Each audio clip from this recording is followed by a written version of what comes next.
I'm going to start with you, Rebecca. We all know Kathy, and all know just how responsible she is for a lot of sort of, I guess, the democratization, if you will, of a lot of investment vehicles. You're also doing something similar, and I'm wondering if you just kind of explain how DealMaker fits into that landscape. Sure thing. So what we're doing is bringing a really technology-driven approach to raising capital. If you think about it, if you reinvented capital raising today, it would be on the internet, it would be data-driven, and it would be democratized. And so that's what our technology brings. It essentially allows you to run ad campaigns and target investors who might be interested in your deal based on their digital profile. I am curious, Kathy, about these new types of platforms. We talk about the evolution of financial markets. We went from a day and age where financial markets were just for institutional investors. Then you had, of course, the rise of mutual funds, and then ETFs, of course, and then now a lot of new products in the private space are now trying to draw in individual investors. This is just the natural evolution as you see it? Yes, it's natural in a way, but I think during COVID, it was turbocharged. A lot of, especially younger people who would not meet the accreditation standards, they were learning about new companies, investing themselves, trying to figure out what these new technologies were all about, and happened upon private companies to which they had no or little access. And I think because of that, and because I know we started our venture fund for that reason, they came to us and said, how is it, we don't have enough, we don't make enough money, $250,000 per year, I think it is, and we don't have $1 million in net worth to become accredited and have access to these, incredible technologies early in their lifetimes. Can you help us solve that problem? And so, yes, that's why we started our venture fund. It has no carry. And people can have access to SpaceX and OpenAI, Anthropic, XAI, X for as little as $500. Okay, so that's one solution to democratizing access of these companies to everyday individual investors. Kathy, could you explain a little bit about what it is that ARK is doing with DealMaker? Well, actually, our venture team met Rebecca recently, and I have yet to be briefed on exactly what we're doing together. Maybe Rebecca would want to talk about how far along we are. Yeah, I think it's opportunities like this where we can understand, we can talk to Washington about what the investors and what the companies want. Like DealMaker is taking a slightly different approach on it, where we see retail investors having a bit of a distrust of institutions today and companies wanting that one-to-one relationship with the brand. And so we're both two different businesses taking a totally different approach to the retail market, but understanding the power of this and how it can be transformative for the capital markets in a lot of different ways. Because let's face it, there's a lot of ways that the capital markets ecosystem is broken that both what ARK is doing and DealMaker is doing can help solve. I was kind of going, I'm sorry, go ahead. So I was, that's what I thought had happened. We are so like-minded. Charlie Roberts, who leads our VC effort, and Rebecca met at a conference, and we just thought, okay, we're both going at this from in a little bit of a different way from different angles, but this idea of democratization is in its very early stages. So let's make sure we both encourage it. Right. You both encounter the same issues and you're looking to solve it in your own ways. So, Rebecca, can you talk a little bit about the biggest pain points of capital raising that founders tend to face and how DealMaker solves for that?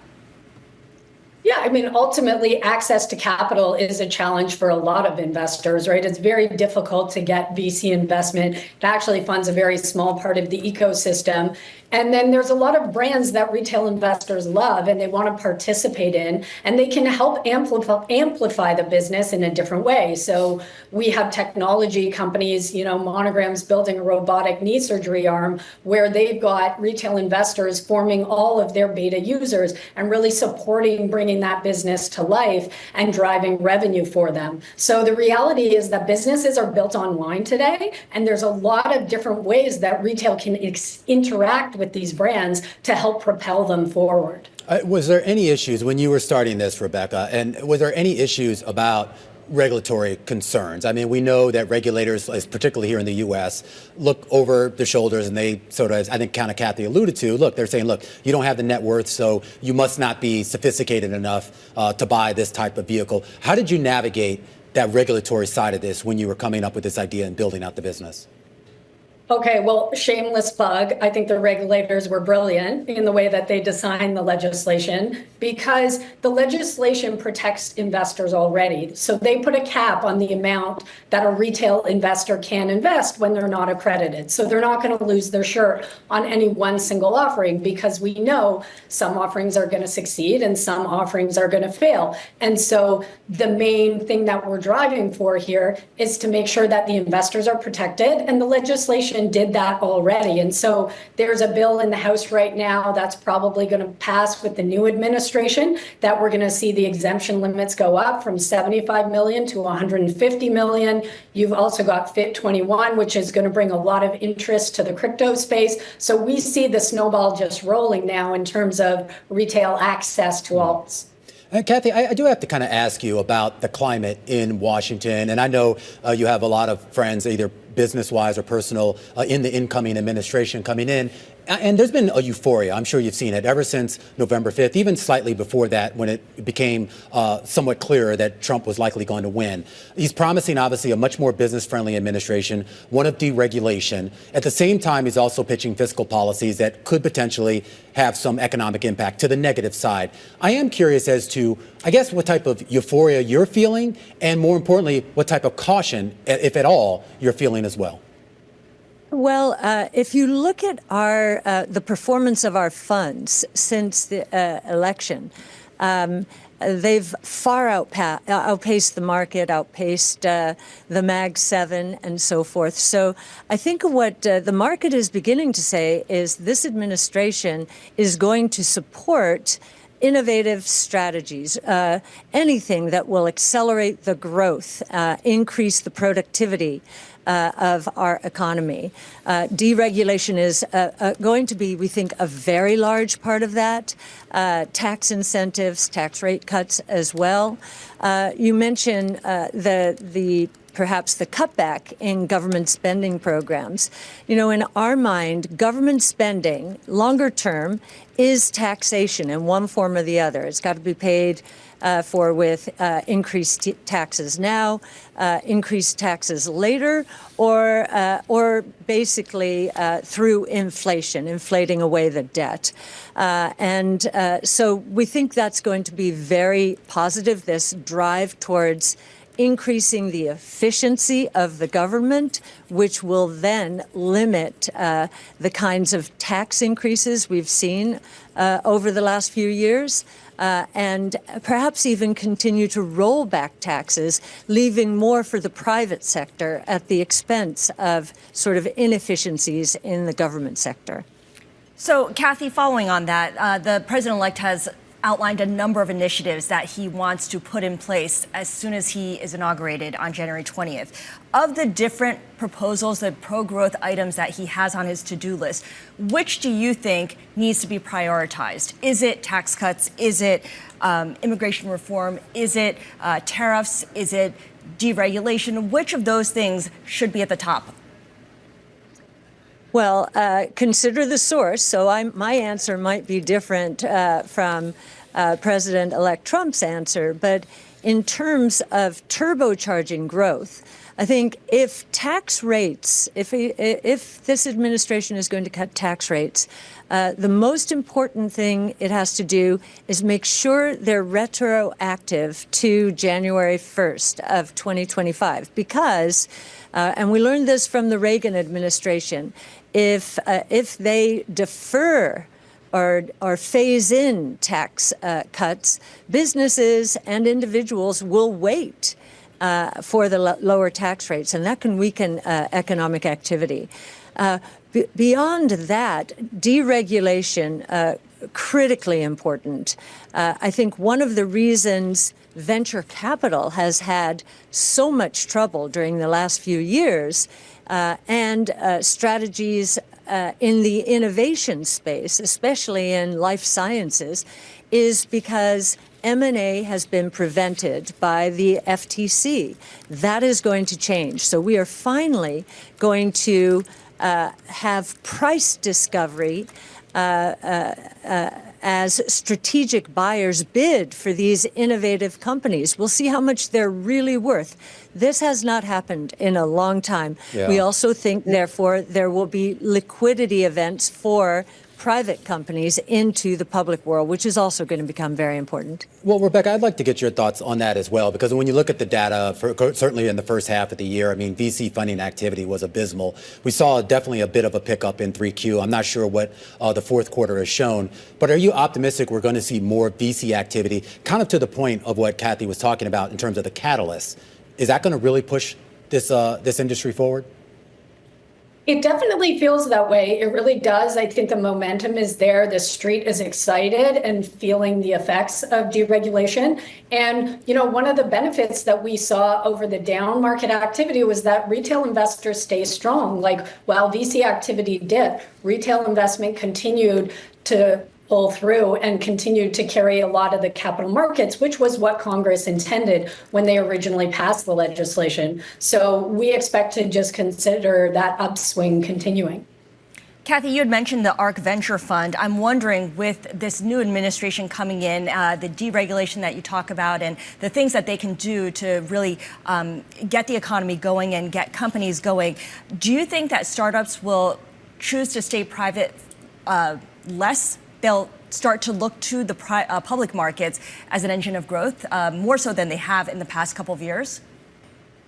Well, it depends. If there's more deregulation and if the red tape associated with going public starts to disappear, any company that wants to scale very quickly, and especially if they have anything, if they're at a higher fixed cost base, the robotics industry would be one example of this, they would probably scale faster in the public market. So we think it would be fantastic to have both markets operating efficiently, one encouraged by more M&A activity as we change the leadership at the FTC, and the other one just enjoying the lower red tape associated with less regulation. So we think this administration is going to be very pro-business. And is going to be that's going to be a big reason that the growth rate of the economy is going to accelerate in the next few years. Kathy, I do want to get your thoughts on Elon Musk and his role in this administration, particularly given we know that ARK is invested in many, if not all, of his companies. He's wearing a lot of hats, and now he's got the Washington hat on, in theory, starting in January. I mean, how much do you think he can do, given that he's not technically going to be in an official role? And do you worry at all that his work in Washington might come at the expense of the attention to his actual companies? Well, I think one of the reasons he is dedicated to this is because his own companies have faced such regulatory pressures and obstacles, and he just knows he could change the world even faster than he already has. If he got some of those obstacles out of the way. But Kathy, can he do that safely, though? And I'm just playing devil's advocate here. I mean, a lot of those regulations are, kind of meant to kind of protect the consumer to a certain extent from car crashes or whatever. It's one thing to move fast and break things. It's another, to break your customer. No, I think if you listen to Elon Musk and safety and focus on delighting the end consumer, Tesla has the safest cars in the world. Yet the regulators in the last 4 years have focused on almost every accident and fatality in an accident in a Tesla car, as opposed to in the other 40,000 accidents. So I think that he understands that there is an important place for regulation, that safety of the consumer is paramount, that we're not going to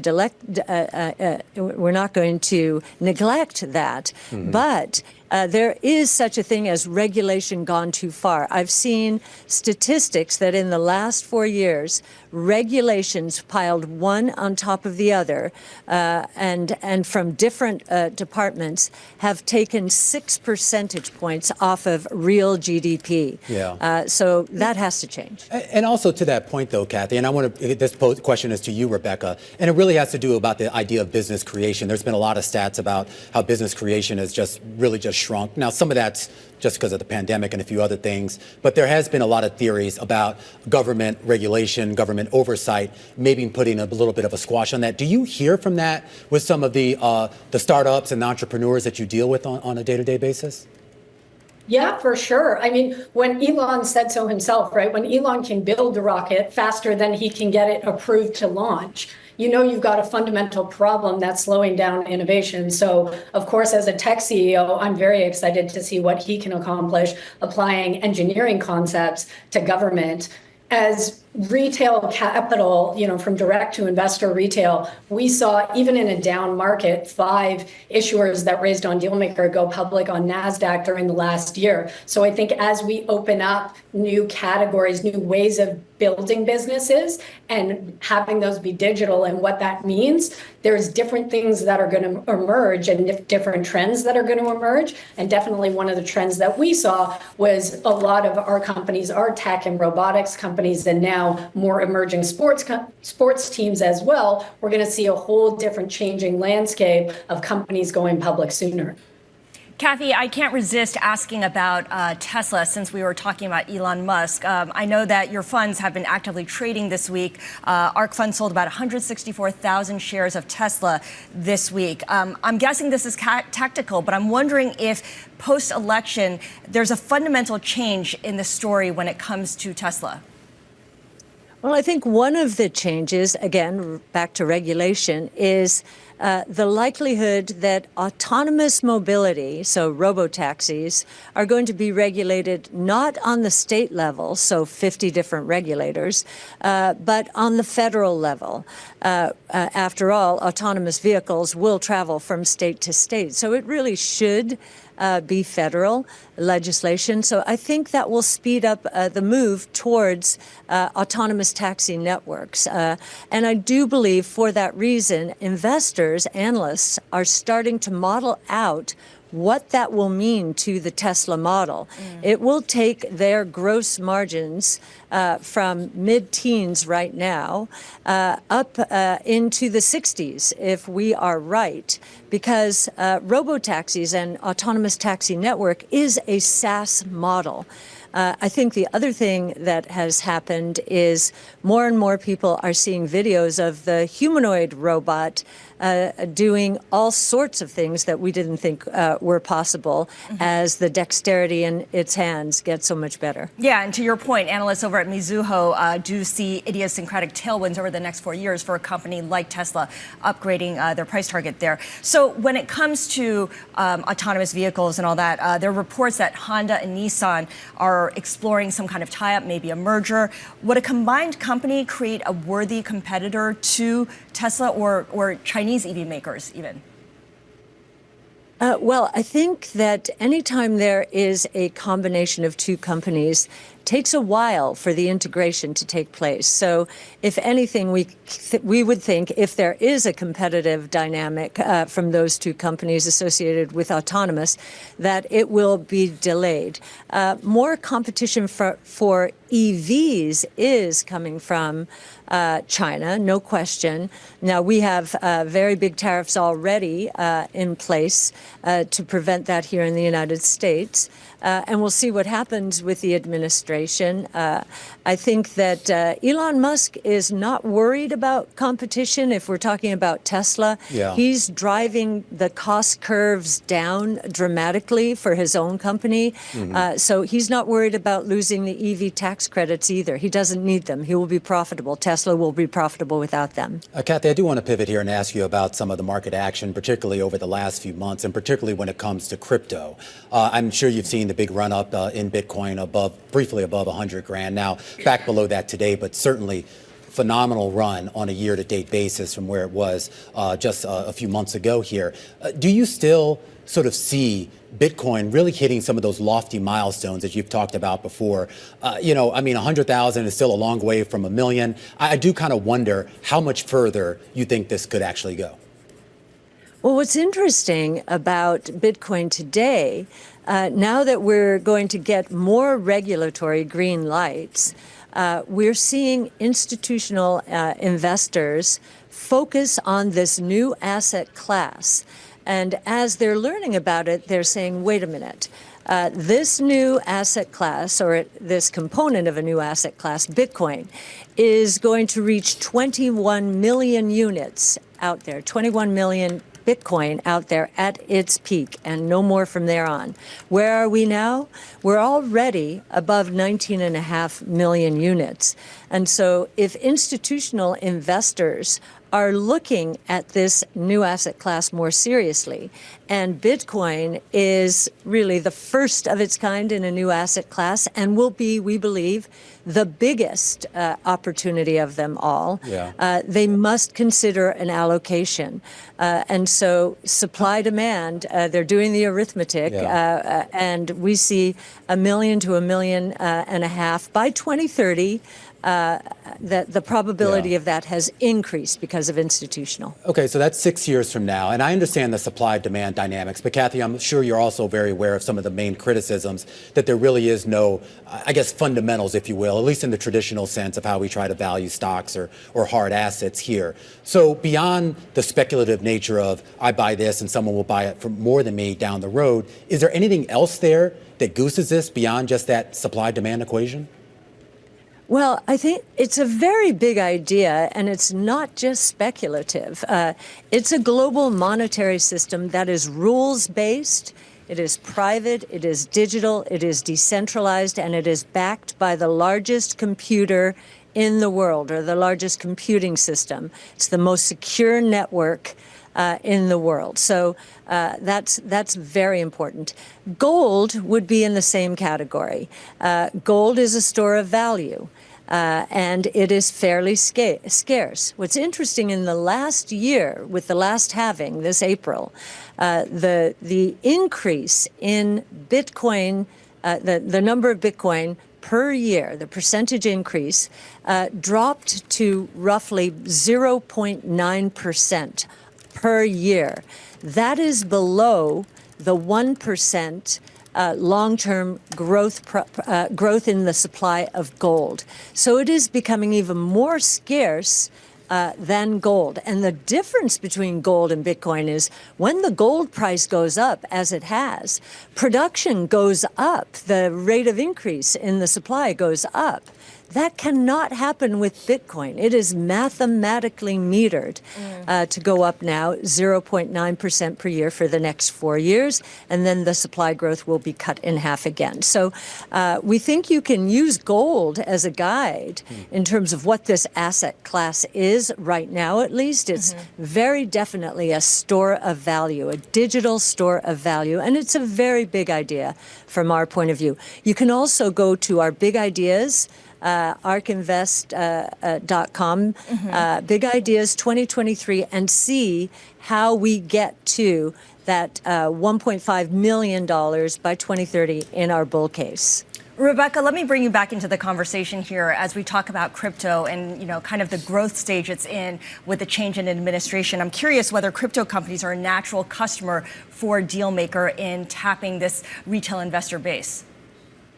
Yeah, they haven't been in the past because it was a gray area, and there was a lot of concern about whether it was legal and what they were doing is legal, but we've definitely been considering that on a go forward. I think that will change, which is what the legislation is intended to do. It's intended to clarify what is a security and what is not, and going to be regulated differently as a commodity. And we also think there may be some interest now for people to come back to tokenization. That was big a couple of years ago, and then that totally fell off the radar. It was very hard to maintain the central register for the securities amidst all of the trading activity. But once the legislation gets clarified, we think there'll be, some renewed interest in that.